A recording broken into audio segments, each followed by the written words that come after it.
أنا قعدت سَنة هاتجنن، هُم ليه بيعملوا معايا كده؟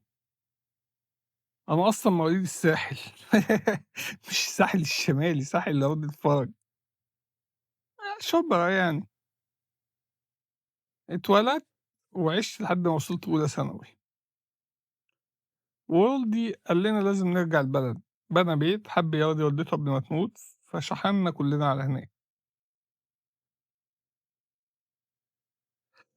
دخلت الثانوية وكل اللي فيها جايين من مدارس مختلفة، ما هي كانت مدرسة بقى واحدة، يعني من كل فيلم أغنية. بس كان عندي مشكلة، كل ما المدرس ينادي اسمي ألاقي الفصل كله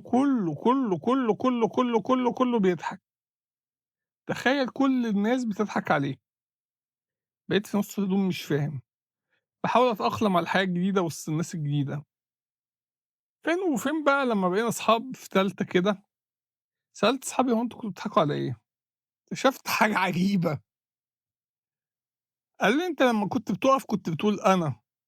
قُلت لهم: "ماشي، فين المشكلة؟" قالوا: "لأ، إحنا هنا بنقول آني للحظة تنّحت." يا نهار أسود! يعني 3 سنين متعقّد وفي الآخر يطلع ده السبب!